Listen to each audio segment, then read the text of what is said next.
Okay, we're going to try this once again. We love tech issues, don't we, guys? We just love tech issues. I hope you guys can hear me. If not, I can put them on the podcast, and that's okay too.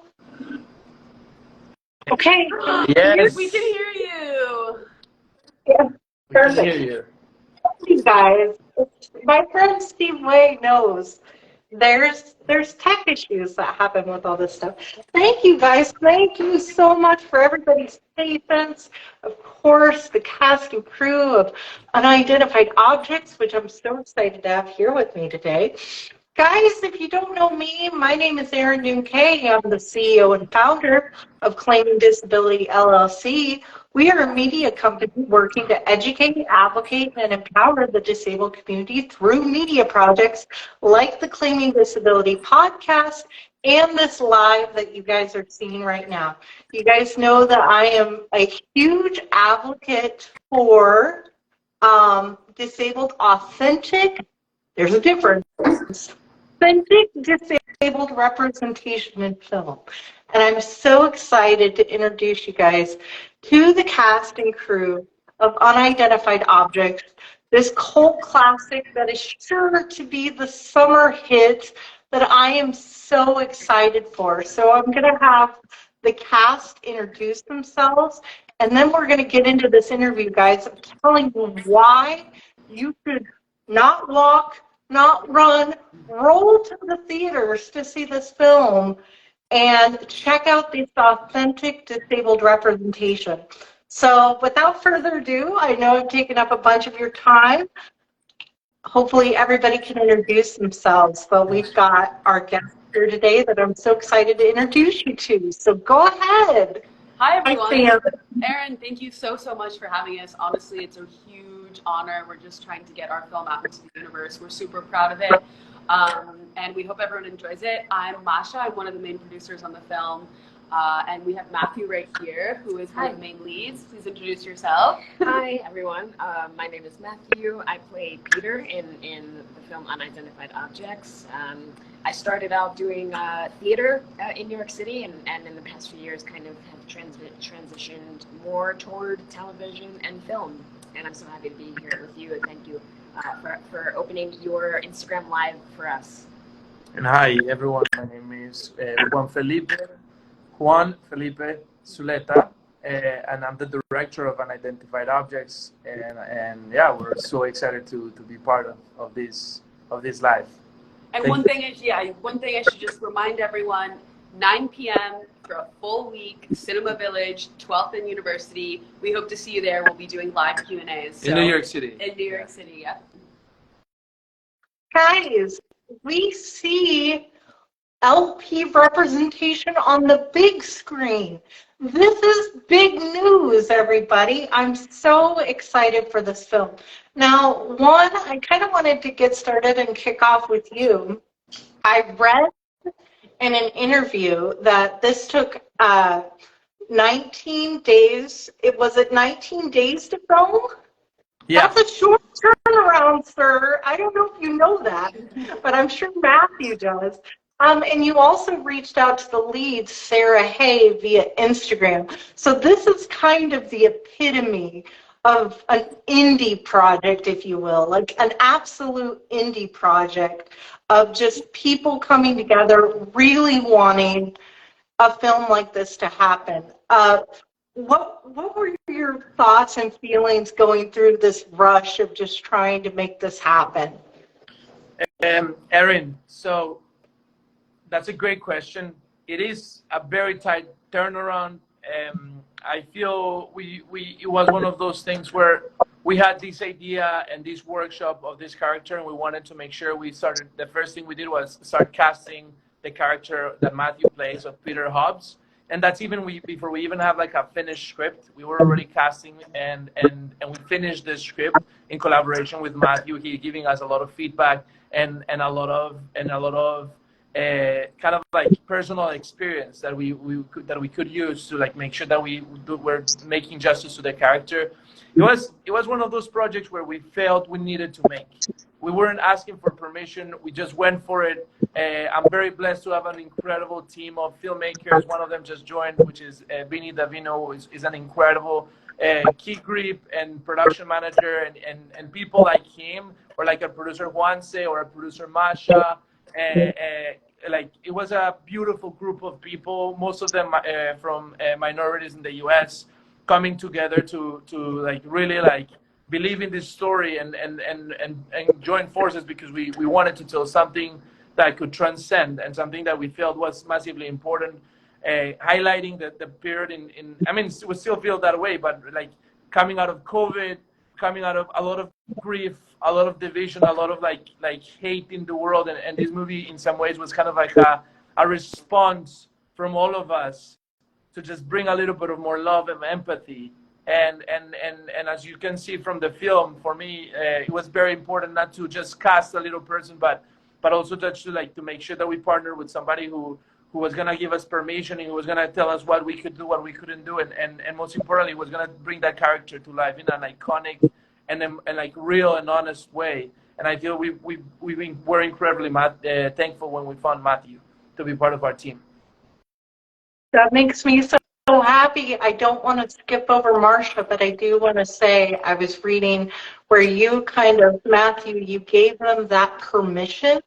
When I work with film teams and when I work with companies, they get a little nervous around disabled language, disabled culture, what we call ourselves, how we identify, and you were kind of giving them permission, like, let's break things. Let's do something revolutionary. I mean, obviously there was discourse around using the M word, and you guys were like, is that okay?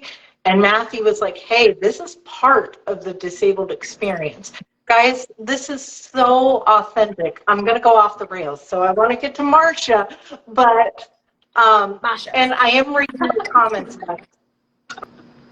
Sorry, what'd you say? Masha. Without the R. Without the R. Masha. Yeah. I'm that's okay. That's okay. No worries at all. What makes you feel like you wanted to be part of this kind of quirky project? You've got two people going cross-country Canada,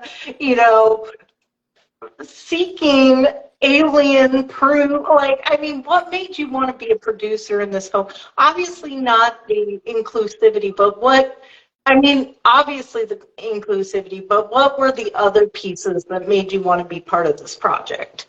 Yeah, well, this project actually, Juanfe, which is what we call the director, is short for Juan Felipe. He has kind of a Rolodex of ideas all the time. I mean, he has ideas every single day. This one was one that kept coming up. And I'll just say that he and I have a production company together. We've been working for many, many years. We've known each other for 8 years at this point.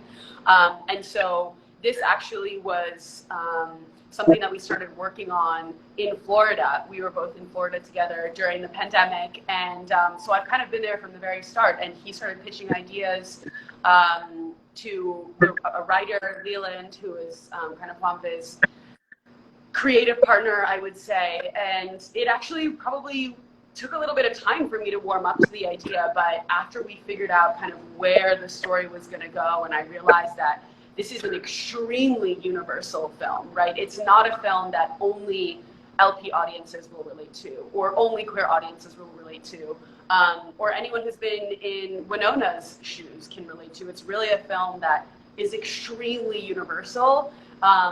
And so I think that was one of those things that it really represents kind of like the things that I care about, that we should all just treat each other like humans. We're all on the same team. And so I think this film really represents that, and that's one of the reasons why I'm so passionate about getting the film out there. I think that's absolutely beautiful, and it's absolutely true. Obviously, Matthew, your performances in the film are so powerful, and there's a part of the film where you're talking with Winona, actually kind of fighting and saying, there's no place for us in this world. And I feel like disabled people feel that every single day. Yes, guys, even in 2023, we are dealing with inaccessible barriers. We're dealing with bullying. We're dealing with people not understanding us. How did you feel like you related? Do you feel like you relate to Peter in a lot of ways? Yes, I would say I do relate to Peter. I definitely see myself in Peter. I will say that I feel very fortunate to have a wonderful support group of friends and family. I feel very loved in the community that I've created, and that's something that I kind of had to bridge with getting to know Peter, because Peter is much more of a recluse, and kind of has intentionally walled off his world in a way that I have not. So that was a challenge. But in terms of what you just alluded to, about feeling like an outsider, it was interesting. I was home visiting family last month, and kind of we organically started talking about kind of heavier subjects, about culture and race and everything. And I said, like, to my own family at the table, I was like everywhere I go in the world, I am reminded that this was not designed with me in mind, right? Like everywhere I go, from the curb to step up to the stairs to the height of the counter, right? It is a 24/7 light neon blinking sign that say, oh, right? And so, obviously I've learned to live that way. And when I go into it, when I'm in a space where things are kind of built for me, it's kind of a culture shock, because I'm like, oh my gosh, this is like tailor-made. It's like custom-made. It's like, oh, this is what most people feel like every day of their lives. And so yes, when Peter says in that kind of blow-up motel scene that we are mistakes, that we do not fit, I mean, that credit to Leland, right? Because I wish I had the talent to write that, but Leland wrote that, and what I think is so beautiful is Leland is not part of the disabled community, and yet, because we all, like Masha said, we all have the human experience. The beauty of that is there's something in Leland, in the screenwriter, that was able to authentically tap into what it feels like to be an outsider, to feel like Leland, when he goes out into the world and he's going to social circles, he doesn't fit.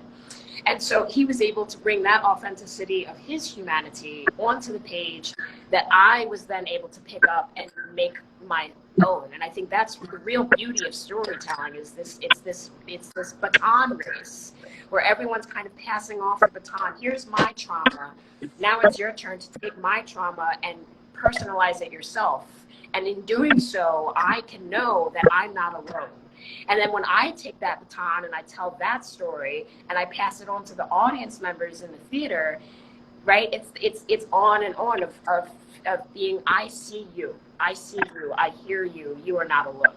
And that doesn't have to be in the box of the LP community or the box of the queer people community where they're just handing because frankly, I don't believe that's progressive, right? I don't believe that's how we get a wide range, a wider community of empathy. And I think once we kind of break down those individual squares, those barriers, those walls, which we do so good in our society, that's where real connection comes from. And I was so proud to be a part of a film and a story that kind of embraces that. Matthew, you make me want to cry a lot.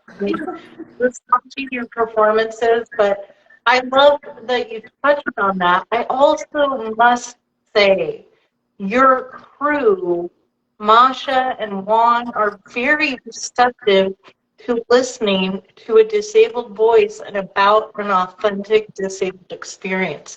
And guys, when you center that, when we have disabled writers, disabled producers, disabled people, I'm a disabled video editor, I'm a disabled producer myself, like when we have these voices with us, it's strong, Yes. and it shines through. Basically, Matthew, what I'm trying to say is disabled people can tell when disabled people aren't writing the scripts. It's kind of our thing, right? I mean, that's we're listening, guys. We're making progress in Hollywood, and that just makes me really excited. One, I know that there were some instances.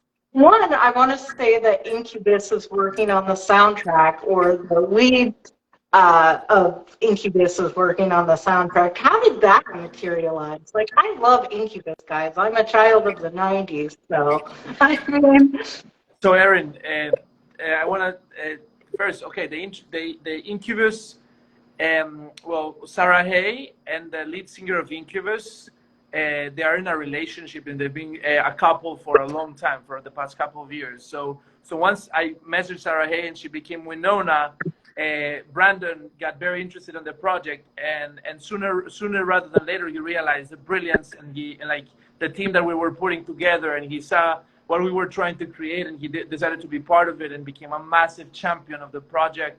He's one of our executive producers. He's not only one of our music supervisor, which he helped us a lot with the curating of songs and the licensing of songs, but also he is one of our executive producers. He when we finished filming the first part of the movie, or let's say most of it, he was one of our investors and helped us finish completing our funds, because we needed more money for post-production. So Brandon Boyd has been incredibly generous and helpful and supportive in this endeavor, and we feel super grateful. And yeah, last year, almost a year ago, we were in an Incubus concert here in New York that he invited us. We share the same birthday, July 31st. Matthew and I, we shared the same birthday. So for our birthday on July 31st, Incubus played in New York, and we went to the concert, and it was beautiful. It was amazing. And anyway, and also to your point, when it comes to working with disabled communities, especially for me, because I'm not a little person, it was incredibly important to be as receptive and open of understanding Matthew's experience and his perspective of the world. And I feel like that's something that obviously when I started the process, there's a little bit of fear, right? But ultimately, it's incredibly important to empower. And Matthew and I had, how many hours did we talk? Many We spoke for so many days, for countless hours. And there's a point where you start breaking that, and you realize we just need to make sure everybody becomes receptive and understands and listens to the other person's perspective. Because as you say, yes, I think people in the disability community shouldn't only be consultants. They should be part of the writer's room. They should be influencing the script, the characters, the decisions that are being made. Matthew made thousands of decisions with his performance, with his character, that are incredibly authentic for who Peter is. And it was my job as a director to empower and encourage and embrace his taste, his creativity, and I feel like that's one of the biggest things I've learned, is that I don't know it all. It's very hard for me. It's the same way for somebody who's not from Colombia, from Medellin, from South America, to see the world through my eyes or other things. But I'm very open to learning and to learning if I say something that I'm not supposed to say because I'm ignorant, which it happens a lot in the world, in the world in general. I want to learn, and I want to understand, and I want to be able to really understand his experience. And I feel this movie for me was one of those things that I learned so much, and I'm a massive advocate for inclusivity in general in entertainment and storytelling. And as you said, I think ultimately the result is better stories, is much better stories. I 100% agree with you, Juan. Now, when I say this, guys, I know I say a lot of things, but I truly do believe that this will, be Golden Globe caliber. You've already won awards. You've already been featured in Outfest. You've already been featured featured in a multitude of film festivals. Guys, I want to make a precursor here because right now the writers' strike is going on. This is outside of that. These are independent projects. These are writers, these are directors, these are producers, these are creators that are trying to make indie films something that is huge. Guys, remember, Crip Camp with Jim Lebrecht, we love him, started as an indie film. Like, the scope of what a film can accomplish is amazing. And again, we have to make room for you guys. We have to make room for indie films. We have to, and I want to see these projects, frankly, because we don't see it. And even the projects that do have, you know, LP representation, there's kind of some debate on, you know, the representation in itself. I don't feel that with this film. I feel a very authentic experience. And I want to kind of go back with Peter being a curmudgeon, I think is the terminology. But he's very COVID conscious, right? And that's a piece of the disabled community. People who are immunocompromised like myself and disabled, we're protecting ourselves. We're disabled and we don't want to get sick. So it highlights all of that. And then just talks about this amazing quirky journey, which I love tremendously. But you guys had some neat stuff happen on set. Like you had a caterpillar like crawl on the road. Masha's shaking her head here. Like, how do you feel about being in that kind of energy? I mean, just to do a film as quickly as you guys do and to create such a masterpiece, how did it feel to be part of this project and have things like that materialize just so organically? I think you take this one. Sure. Yeah, you know, it's the caterpillar is a great example, actually, that you brought up. You know, because that was not in the script, right? That was something that I was just taking a little walk in between takes, and I saw this beautiful caterpillar, and to me, like it was so alien, right? Just like looking at it, I was like, this is it, like immediately a light bulb was like, this is going in the film, and so I picked it up, I put it in this little cup. And I ran to Juan Fei like a little child. I was like, Juan, look at what I got. And he looked down and he was like, oh, wow. I was like, no, this is going in the film. You know, like we're shooting this. And he was, and the beauty was like, he didn't even have to think about it. He was like, well, let me talk to like the executive producer and see if we have like, you know, it was like, yeah, sure. All right, we'll figure it out. And that is the beauty of working with truly collaborative artists, right? Artists who say that they're collaborative, but they have, you know, a bunch of red tape, right? Real invisible red talk, Matthew. Real talk. Yeah, real like you know, like he was just like, yeah, let's do it. And then it just became this challenge of like, okay, how do we incorporate this little caterpillar? And we brainstormed for a few minutes, and we were like, oh no, let's shoot it as it's racing toward the alien head, and it ended up being like truly one of my favorite shots in the film. And that's just one example of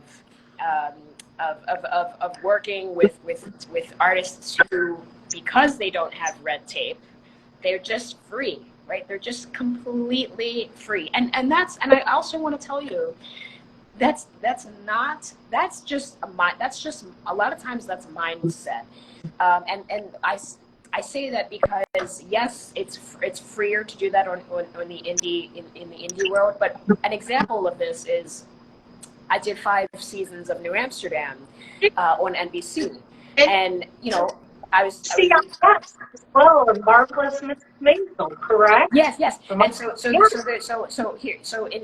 we're shooting an episode of New Amsterdam this last season, and that is a network medical drama. So significantly more red tape, right? There's significantly more red tape, more creative restrictions, and yet I was working with the director. He was one of my favorite directors, Don Scardino. He's become a friend of mine over the past year, and we were shooting, we were something like, you know, someone was like racing through the emergency department, and I had a question, and it was the day before Thanksgiving. And so Don and the executive producer brought donuts for everyone. It's so, you know, as like a thank you and a pre-Thanksgiving treat. And I went up to Dawn and I was like, oh, so this next take, what if like I'm just eating a donut and she's coming down, I'm just like in the middle of eating a donut and I asked the question, like that would be, that's just some humor, right? And he was like, yeah, let's try it.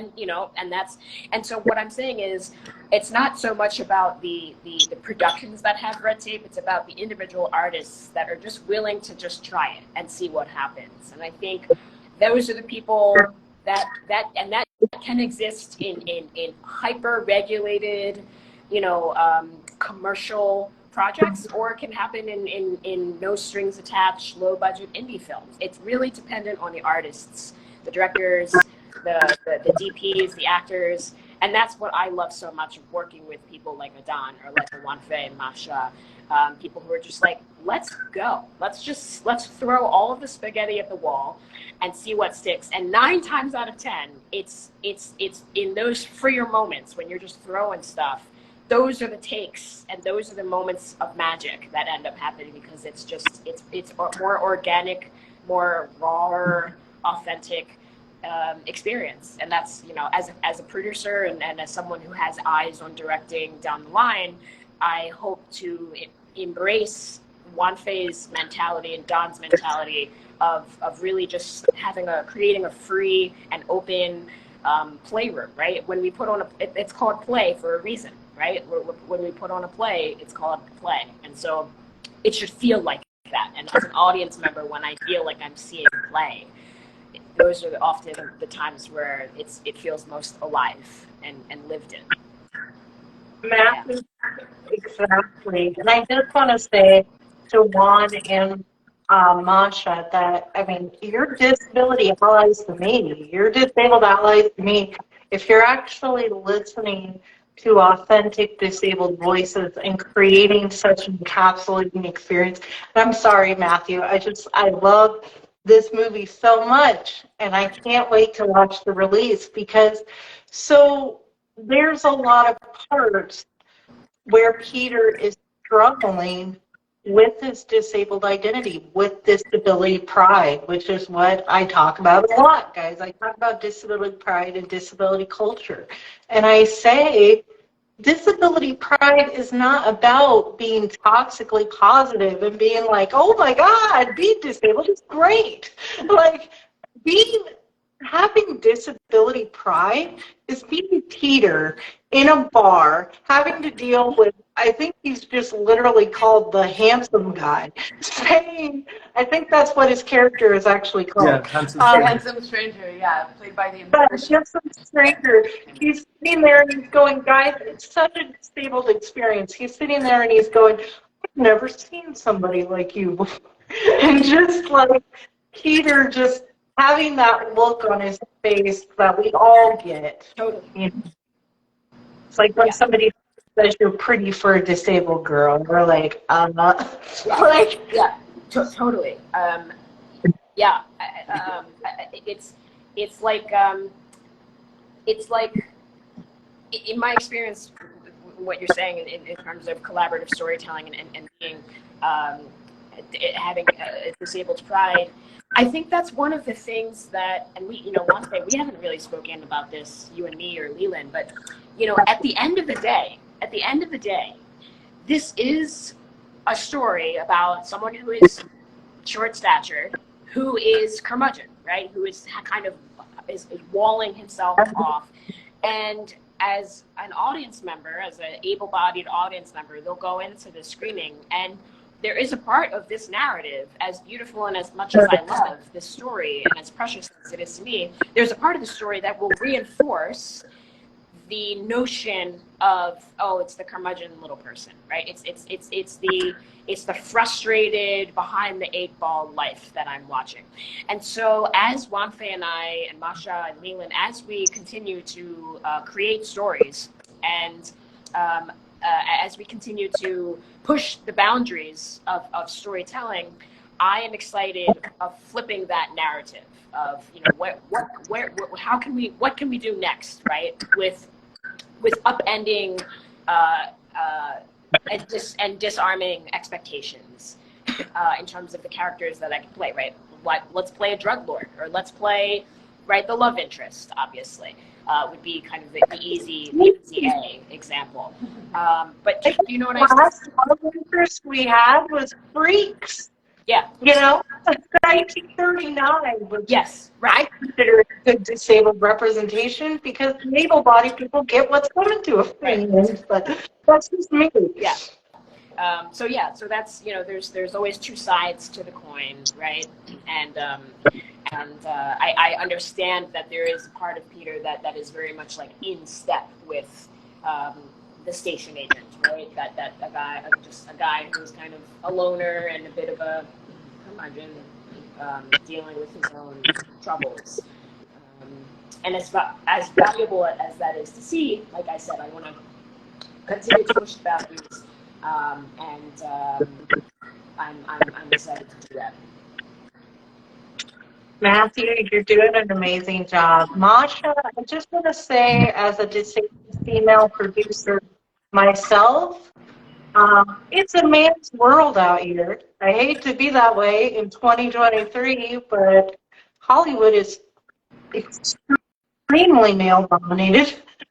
How does it feel to bring kind of the female perspective? And obviously you have Sarah Hay that just popped into the live. Hi, I'm a huge fan. You know, how does it feel to bring that kind of perspective to this project? Yeah, I mean, I would say that most of my adult life, I have been one of the only women in the room, whether that's at the university where I went to business school, so there it's 70-30 male to female ratio. I took finance classes mostly. Most of those were male dominated. I then worked at an investment bank, very male dominated. I currently work in crypto as my full-time role, which is also extremely male dominated. So I'd say really most of my life experience really as an adult has been male dominated, and I would say that you know, something my parents always taught me is you have to be a head above everyone else in order just to be treated the same. And they were saying that to me as immigrants, because my parents are Russian, I'm Russian, and Russian citizen as well. And so they were saying that as kind of like the first American in the family, you have to be a head above everyone else. But that's true of any minority, right? Like you always have to fight for your spot, you have to fight for your voice to be heard. And I would say that I struggle with that every day in every room that I'm in, but that's something that I think almost everyone, again, can really relate to, right? Because in the film, one of the main points that I really want people to take away is you are a full, beautiful picture of the many traits that you have, right? Like Matthew is a little person, but being a little person is one of the things that he is, right? He's also an extraordinary friend. He's an amazing actor. He's a producer. He has so many other things in his life that make him who he is.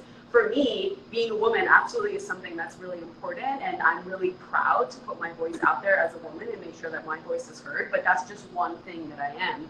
And I hope that people will treat me for the merit and the ideas and kind of the knowledge that I bring to the table, rather than just because, you know, I'm a woman. And I think we are getting there, absolutely. I think people have... And we're still far. We're still pretty far. Yeah, we're still far, of course, but I would just highlight that... Yeah, there's so much work to be done, but to me, it's all just, it's about, like, again, what I said earlier, it's about us being on the same team, right? Like, just because someone just graduated from college or is a young person doesn't mean that they can't have the best idea, right? It's about us doing the best that we can and all supporting each other. I love it. And just as a female producer myself, it's tough out here, and you wouldn't think that. I mean, it's tough for me as well because I'm disabled, and even Hollywood, there's just not accessible spaces. That's not how it's built. But yeah. We're often the only female in the room, and I kind of get those looks like, you talk about movies? A little bit. Right. It's the titch.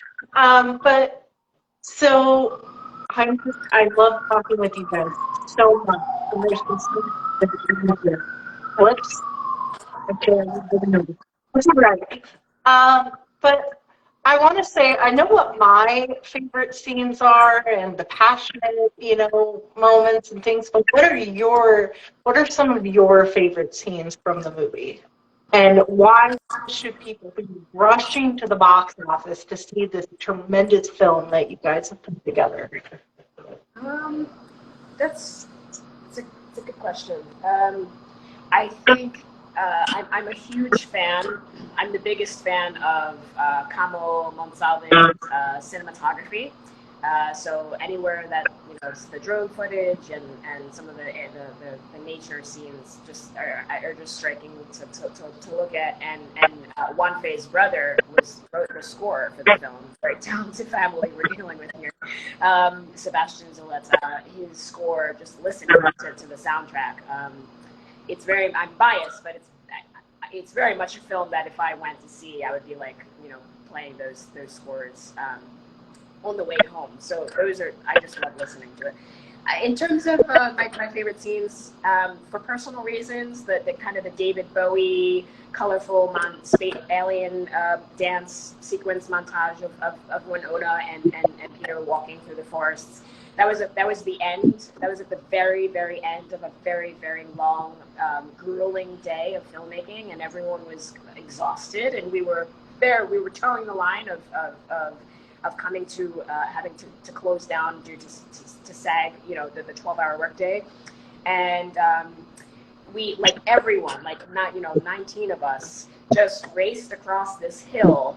And in 10 minutes, set up this, I remember being in my spacesuit and I was looking around and one PA was tripping over wires, setting up the fog machine. And then Juan Fei and Camo were really quickly blocking out the movements and who was going to move where. And you had, it was a mad dash, right? It was a mad dash because we were losing sun and all this. And I remember standing on that hill and looking at all that. And I was like, I don't want to be anywhere else ever in the world than being surrounded by artists who will go to the end, who will burn the midnight oil to just get that shot, right? And we got it. And we got it, and it's strikingly beautiful, frankly. It's stunning to look at. So it made me really proud to be a part of this team because they were really hard workers.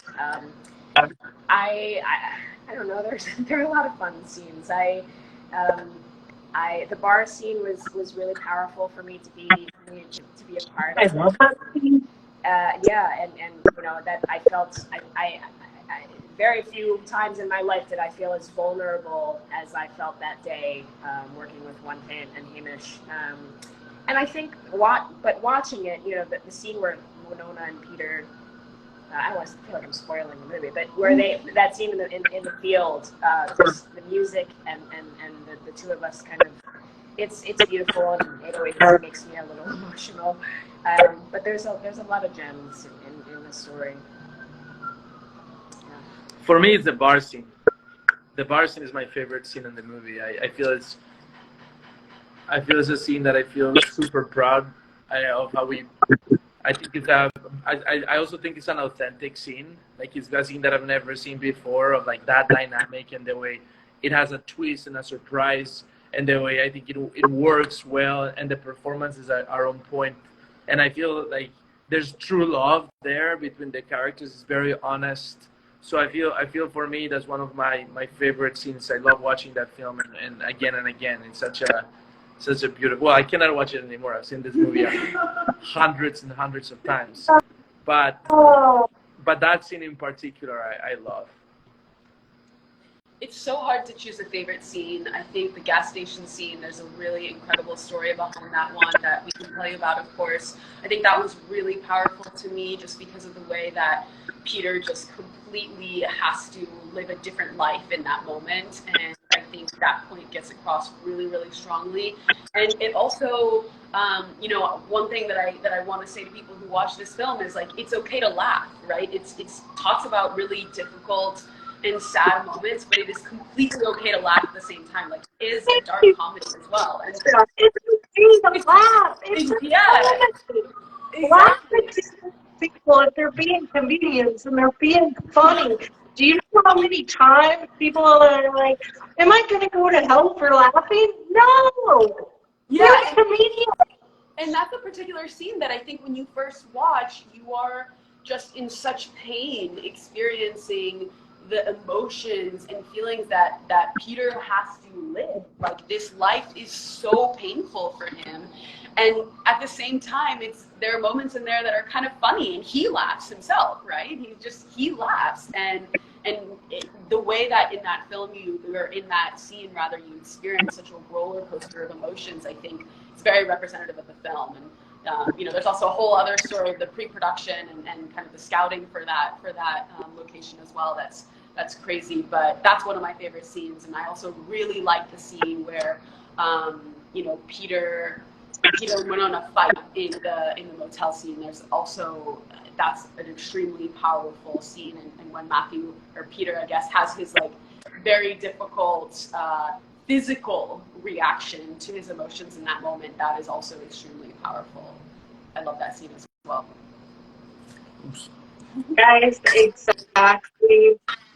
You guys are going to be busy all weekend long on the red carpet in New York City, promoting this film, having your premieres, doing amazing things.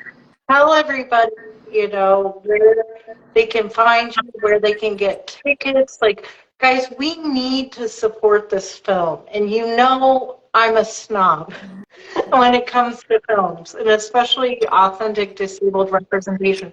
But I'm telling you right now, we need to support projects that are genuinely supporting authentic disabled voices. Like, support these projects, guys, because they're out here. I know as a narrative we like to be like, there's no representation, but there is. And people working really hard, like Matthew, Juan, and Masha, that are trying to get this to us. So please tell us how we can become part of this amazing experience. I'll let Masha speak. Yeah, so today, in just an hour, really, we are having our theatrical premiere. It's a very important day in the film's life. It's going to be at Cinema Village. As we said at the top of this interview, it's at 12th Street and University Place, right by NYU, where Juan and I both went to college, in the heart of New York City.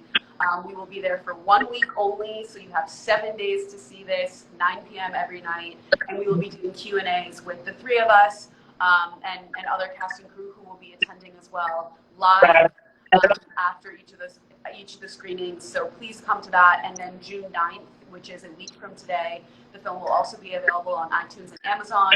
Please, please, please rate and review the film.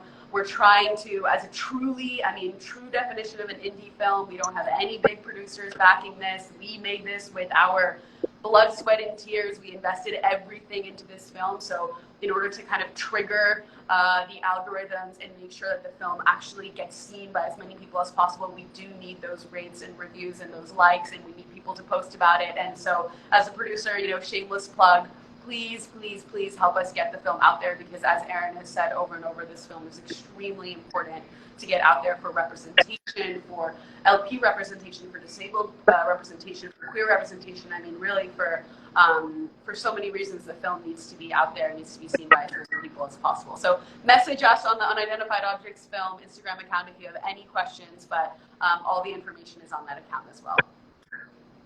Guys, that's amazing. And I just want to plug Matthew here. We were talking before the interview.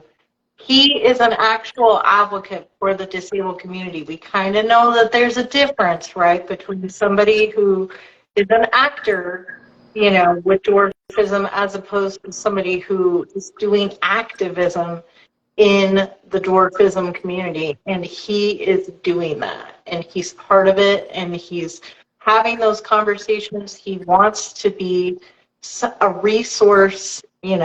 Obviously you're going to be a favorite that I'm going to put right up there with Warwick Davis, I hope. But I just think he's phenomenal. I'm sorry. Anybody who has anything to say about Warwick Davis, you can take it up with me. But I'm just like, and Warwick Davis, I don't want to get into that conversation, but him too. He's a true ally in our community. But just, I want to say thank you so much for doing this film and creating such authentic representation. And it didn't give me ick. I hate disabled ick. I think all disabled people hate it tremendously. When we see a film with a disabled character and we get so excited, right? Because I didn't see that representation when I was growing up, and to see it and then see it kind of get that ick, it's like, ooh. If they just would have had a disabled person actually in there, like maybe it wouldn't have given me ick. Yeah. I'm here with my shovel to try and continue to pave the path in any way that I can, and I feel very fortunate to have artists that support and uplift and most importantly listen, right, and are there to collaborate. Yeah. And then my biggest question I ask everybody, but how do you show disability pride? How do you encapsulate that? Oh, that's a great question. I think. I would say this. I'd like to believe that I've never seen myself in third person view, but I'd like to believe that when I walk down the street, I carry myself in a way that if someone is observing me walk by, they feel that I have some sense of pride of who I am. And I think that is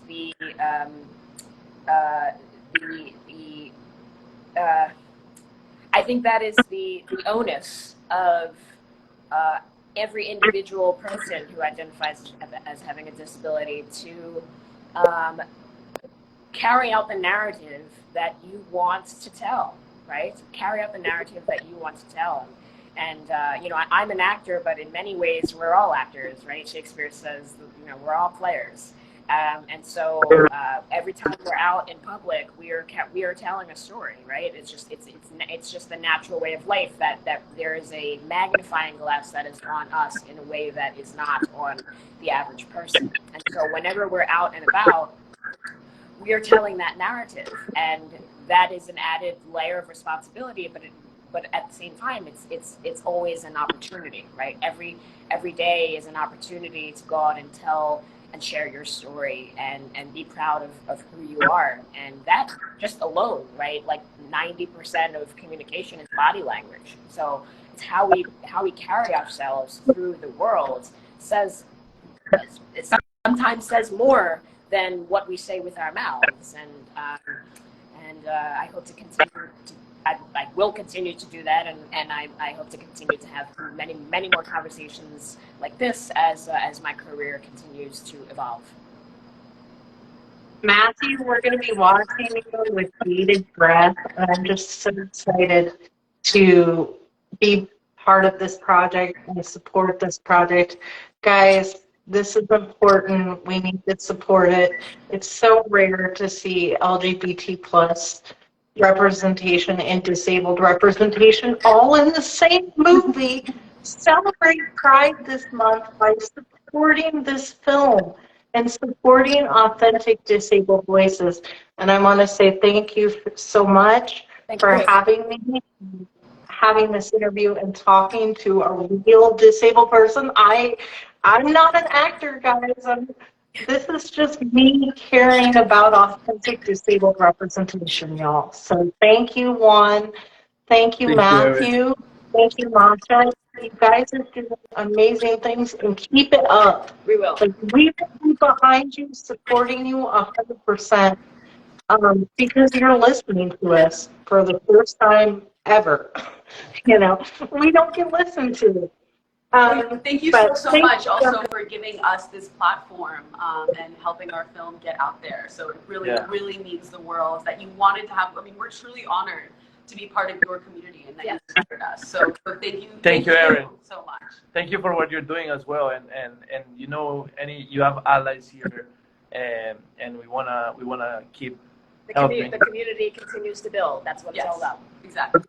Thank you, guys. That really means a lot. That's why I do this podcast. That's why I talk about authentic disabled representation. We need it because Matthew and I, we didn't get that when we were a kid. We didn't. So thank you guys so much for everything. I really appreciate everything, and I'm so sorry with the tech issues. Guys, go check out this movie. Go follow them now. They're dropping clips all weekend. You're going to see Matthew on the red carpet. Let's get excited. Let's amp them up, okay? So thank you, guys. Thank you so much, and I appreciate it. Thank you. Bye, guys. Bye. Thank you. Bye-bye.